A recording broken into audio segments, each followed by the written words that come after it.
Welcome to the SharkPreneur podcast with Kevin Harrington and Seth Green. Kevin Harrington is the inventor of the infomercial, one of the original sharks from the hit TV show Shark Tank, and has generated over $5 billion in TV and digital direct response sales.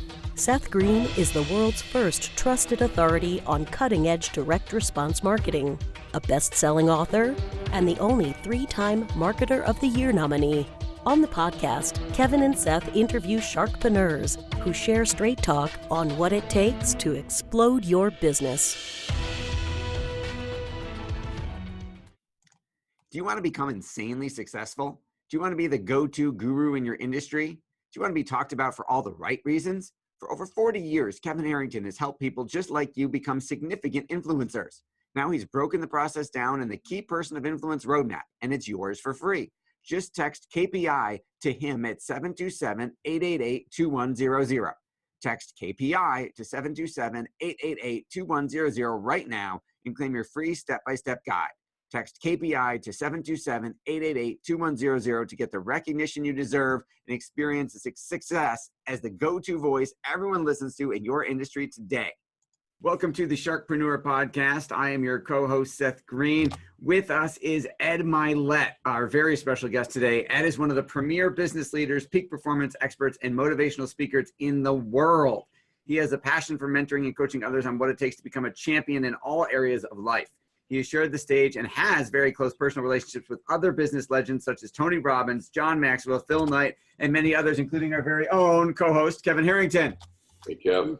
Also built one of the most prolific financial services businesses the world has ever seen. Ed, thank you so much for joining us. Great to be here, brother. I just hung up the phone with Kevin, ironically. So we had a great talk. He was on my podcast 2 days ago. We had a great visit right here in this room. So great to be with you. Awesome. Likewise. All right. So let's go back in time a little bit because you didn't start out a thought leader, motivational speaker, champion, world prolific financial services company builder all in one sentence. Right. How'd you get started? Okay. I got started by mistake. So the Reader's Digest version is that I was a college baseball player. I got drafted to play professional baseball. I got an injury, which probably ended a career that was going to end anyway. They all end at some point. Yeah, it was going to end, but I played with enough great players to know that I wasn't a great player. I was a good player. Anyway, that career ended. I ended up back at home living with my parents with my college degree, living in the same bedroom I had grown up in. Same teddy bear on the bed, posters on the wall, and I was unemployed for about a year. And my dad had recently gotten sober, came home from one of those meetings you go to when you're in sobriety that he still goes to 30 years later. Awesome. Thank God. And he goes, I got you a job. So get your ass up tomorrow morning and show up at McKinley in San Dimas. I didn't know what McKinley was.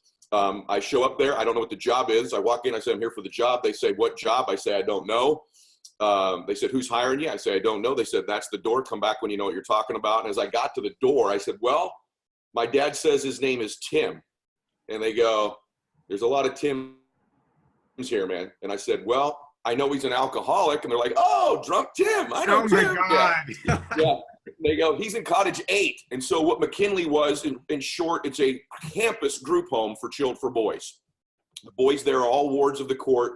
They were their parents were either dead, incarcerated, or had molested them. And they were removed from their families. And so I ended up it led to my financial career. My life changed that instant. I walk in Cottage 8. My boys are 7 to 10 years old. And they just had those eyes. All kids who grow up with any kind of dysfunction, I think, have a little bit different eyes, man. I have them. And I instantly changed my life because they wanted a dad. They wanted a brother. I was there. I lived with them. I was there on Christmas, birthdays, Halloween. My life changed. I went from being this sort of ego-driven athlete guy, after recognition, wanted to be famous, wanted to be rich. Now I found out, I was like, oh, I love helping people. I love serving people. I love making a difference. It was like God put me on this journey that I had to learn that lesson first, and it altered me because I'd never helped people, contributed. I was always getting all the attention. And it was while I worked there that the financial business I'm now in approached me that I started part-time, and I stayed for a couple of years part-time because I didn't want to leave my boys. And then just financially, I knew I could make a bigger difference in the world with boys like this or young people if I could get some capital together and contribute. And so that's what I went into business to try to make money to serve people. And so it made a big difference. So that's how I got started a long time ago. Absolutely. That is an amazing story. So we're going to leapfrog forward to the point where now you're on Grant's show. Grant was on our show a couple months ago. Yeah. You're speaking at 10X, you're jet setting around the world. How do you make the jump from, I'm going to go to this financial services company part-time to make some money to help out these kids that I'm working with, to top of the world? Great question. And I don't know that I'm on top of the world, but thank you for that. Hang on. You're hanging out with guys like that. You're friends with Bedros, who we know through Craig Ballantyne. I mean, you're in the A-list of our world. I love these guys. And so what happened was I went out the next 20 years and just candidly became real wealthy. And so I built a 7-figure income when I was 30. I built an 8-figure income by the time I was 40. I had a 9-figure net worth by the time I was 43, 44. And so I built this sort of following, I guess maybe credibility to some extent. And through that, I've been speaking on stages for 20 years in front of millions of people. Really good friend of mine is Tony Robbins. And that's who I knew first, was Tony. And he encouraged me to get into the space. I'm a very introverted, very shy person. I liked speaking on stage, but I liked leaving and being alone too. And so I had no Instagram account, no social media 11 months ago. I made my first post last May, and that's grown into, several million followers, a podcast that's in the top 10. I've done all those shows. They've done mine. And so, and I've done no advertising, not $1 Facebook ad, not $1 on Instagram. Actually, I take that back. This last month, I spent my first dollar on Facebook. That's not true. Congratulations. Prior to that, I did not. And so I've met all these guys because I've spoken on stages with them. Some of those names you've mentioned, I've mentored them privately before this. And so I sort of called in a bunch of favors, and then I've met a bunch of them. And the really good guys that have great content, I want to support them because I think there's a lot of not so great content on social media as well. And so it's sort of become a mutually beneficial law of reciprocity kind of relationship with some of us. And I've learned a great deal from them too, because I knew nothing about this. I didn't know what a podcast was, say, 18 months ago. Didn't even know they existed. Now I've got one and it does okay. So does a lot more than okay. You're being way too modest, but we appreciate it. Yeah. So that is an awesome, incredible journey. Congratulations. If it isn't in a book, it should be filling one. Thanks. It is in a book. It's coming out. I've got it. Well, what I have coming out, I will plug this because it's going to be free. I'm going to give it away. I'm not in this space to monetize. I've made my money. I want to pay it forward now. And there's nothing wrong, by the way, with the guys who do monetize this space. I think it's wonderful. It's just not my outcome. And so I do have a book coming out. It's called Max Out Your Life. And I'm going to give like 5 chapters on specific areas: your body, your business, your finances, your identity, your self-confidence. And so that's coming out in about somewhere around mid-May, early June. There'll be a book out on that. Congratulations. Do you have a publisher for that? I don't. And I've had meetings with probably 10 of them. They'd like, well, I know you're raising your hand too. The reason I don't have one, brother, is that and I've debated it. So I want one because I know it's a bestseller. I'll have more than 10,000 sales the first 3 or 4 days. I want to give it away. And so that's a little bit of the rub for me. And so you can absolutely give it away and still have a publisher. Okay, that's one of our secrets. We publish 5 to 10 business books a month. And one of the things we do is we do a big free giveaway promotion to start building the buzz, start getting the word out, and to help more people. Because if more people will get it, if it's free, you'll change more lives. Let's do that. You should email me because the rest of the guys want me to make it $29, and I don't want to do that to my audience right now. No, because you've got a couple different audiences that you've got a sub-segment. And there's the people who play it, who are in our world, who would pay $50, $100 for your book. And then there's no problem taking that money. But then there's the people who could benefit even more from it, like the kids you used to work with and probably give back to now, and $30 would be groceries for them.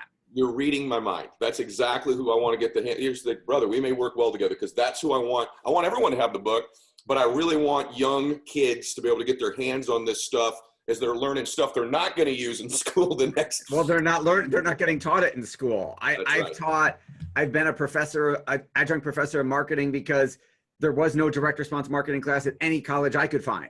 Wow. So I was the first one to teach one. That's wonderful. I'm thinking, let's take those books and put them in every Boys and Girls Club, every youth center, all over the country, and just give them away, man. We need to talk, brother. Okay. All right. So back to the show. Sorry about that. I couldn't help myself. All right. Now we know why we connected today. That's wonderful. There you go. You can talk to Kevin about that. All right. Okay. So there's that. So you've got this empowering message that you want to get out to the universe that you're obviously spreading on a massive level now. Yeah. And what is it? What gets you up in the morning? What gets you excited? Yeah. So what used to get me excited was recognition, was competing, was winning. And by the way, and I mean that even post the boys home, I'm a competitive dude. I want to win. I find now, I feel like it's a calling. Like my wife, in fact, last night, we had a little disagreement because I'm working 18, 19-hour days again. Whereas, I had a pretty good life going a year ago, right? A lot of laying on the beach, a lot of golf, a lot of boats, a lot of all that stuff. And I bought a jet to fly around the world that now I use to go work, right? So I got to tell you, it feels like a calling to me. I really want to help change people's lives just a little bit, give them the tools and keys to build their confidence, to learn how to communicate better, to navigate the haters in life and all these other things that really plague people, that plagued me. There's a lot of people like me that when you meet somebody who's outwardly very confident, like I think if you met me now, you probably say, that's a pretty confident guy, right? Well, the reason I probably look that way is because I had to come from such a scarcity space of it growing up, very insecure. I was smaller than other guys. I got teased a lot. I come from a dysfunctional family for a while with alcoholism in it. And so when you meet someone who's super confident, it's usually because they had to work so darn hard to overcome their lack of confidence. Yeah. I want to reach guys like me and ladies like me who don't feel like they have everything they need to win. I want to get the message out. It is all within you now. We just need to pull it out of you. And so I have strategies and real tactical stuff. People say all the time, you're a motivational speaker, right? And I hear even guys like Tony, my buddy's like, hey, I'm not a motivational speaker. Yeah. As if that's a bad thing to motivate people, right? So I'm a motivational speaker. Motivation is temporary. We think inspiration's long-term. Inspiration is permanent. You got it. And to be in spirit. But having said that, I want to change people's states. I want to elevate them. But then you got to create an environment and have the tools, tactics, and strategies to deliver, or you'll just end up back where you were before. And so that's the stuff that I want to teach people that's worked for me. I'm a product of making lots of mistakes over 25, 30 years of business, and I could save you a bunch of time. I'll just tell you what they are and help you not make them. That's me. Absolutely. Have you read the book, The Introvert's Edge by Matthew Pollard? No, but it sounds like I need to read it. It's an awesome book. We flew him in to speak at our mastermind group. It's all about why the introverts make the best salespeople and speakers. You know what? Someone else told me about that book about a month ago because of how introverted I am, and I didn't catch the title of it, but I know exactly what you're talking about. Okay. So it's really good. It's one of my now top 11. I have a top 10 list of top 10 books of all time in the business, marketing, and personal development world. I'm now made it a top 11 so I could include his. Are you introverted or no? I'm just curious. I am not, but there are a number of people in my mastermind group who are. So we had him come in, and I was like, at first I was like, okay, this is for everybody else, right? You know when you're like that, this is for those people. And then I'm listening to the guy speak. I'm like, holy crap, there's something. And then I bought the book for everybody in my group. I'm reading the book. I'm like, ding, ding, ding. I'm like, there's a lot here that I resonate with without ever even labeling myself or thinking of it that way. Well, I'm getting it. It'll be done. Yeah, absolutely. All right, so you're getting this message out to the world. What's your biggest challenge? With getting it out to the world or overall in life? Just overall. Overall, my biggest challenge is, that's a great question. No one has ever asked me that before. I think my biggest challenge now is at this stage of my life is navigating all of the elements of my life. And so I have some of my athlete friends, I won't say their names, but I always tell some of my buddies, like, man, you have a big life, just a lot in your life between your friendships, your different businesses, your financial stuff you got to keep an eye on, your family, your faith. So for me, it's because I don't believe in balance. I don't think there's really such a thing. I think perfect balance is boredom, quite frankly. And so there's always going to be areas of your life that are spiking and some that are regressing. So for me, it's navigating and getting the most or maxing out these other areas of my life. And then I have this like addiction. I'll just tell you real quick. My overall belief in life is that at the end of my life, I'm going to meet my maker. He's going to introduce me to the dude I was born to be, who I was destined to be, who I could have been, right? Like this is people say the ultimate version of you. I think he shows you this dude. If you believe in the universe, God, whatever you believe in, I think at the end of it, you go, that's who I could have been.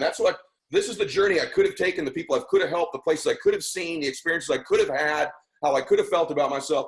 And so I'm like obsessed and like in a crisis to get to that dude. And so my biggest challenge is not feeling like I'm getting there fast enough, I guess is probably my challenge. I want to get to meet that man someday. I think the ultimate end of a life is you meet him and you're like identical twins. A tragic end of your life is you're total strangers. Like, who is this person? He's completely different than me because he took a different journey and a different path, made better decisions, showed more courage, became more confident, took more risks. I want to meet that dude, and I want us to be identical twins. And it's not a saying for me. Anyone that knows me, I'll tell you quickly, real fast. My daughter recently, we're having dinner. She kind of jokingly, but she goes, "Daddy, are you in a midlife crisis?" And I'm like, "What? What would you say that for?" She goes, "Well, you grew out this beard. You're taking all these selfies on social media. You know, all of a sudden you're this Instagram guy." And I said, "Honey, listen to me. Yes, I'm in a midlife crisis. And before you were born, I was in a young man crisis because I was at a car wash. My son was little. He was 6 years old. This man looks at me and he goes, 'Hey, enjoy that 6-year-old, because when he turns 7, the 6-year-old's gone forever. And when he turns 7, the 8-year-old's gone forever.'" Which, any of us have children, we're nodding our heads right now, right? 3 of them, and I looked back at him. I didn't mean to be mean. So I said, "Hey, when did that stop for you?" And he just looked back at me like, "What do you mean?" I said, "When did that process stop for you? At what age did you stop having the 24-year-old go away and the 25-year-old was brand new?" And he stared at me and he goes, "I don't know." And I said, "You ought to figure that out, and you can change that." That process should never stop in our lives. See, the 46-year-old me is about to turn 47 next week. That 46-year-old ought to be gone forever, and there ought to be a better 47-year-old version. If you stack up all those years, you meet that person at the end of your life. So it is a crisis. And I told her that. So that was my answer.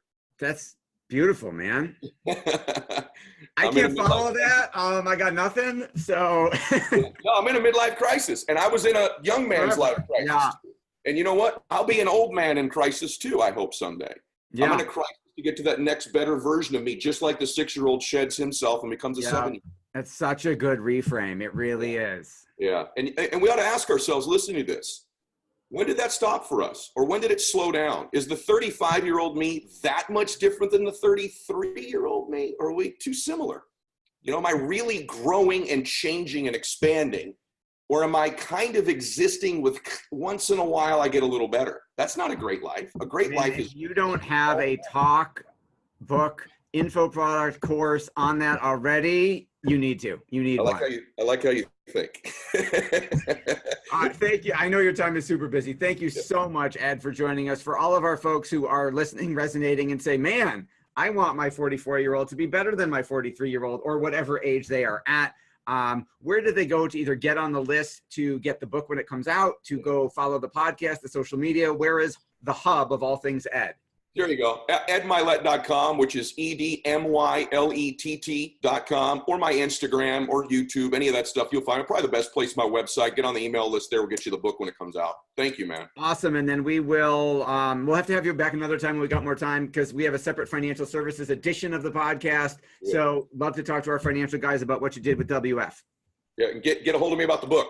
I will. Thanks so much for joining us. Thanks out, everyone. See you. Do you need money to fund your idea, product, or service?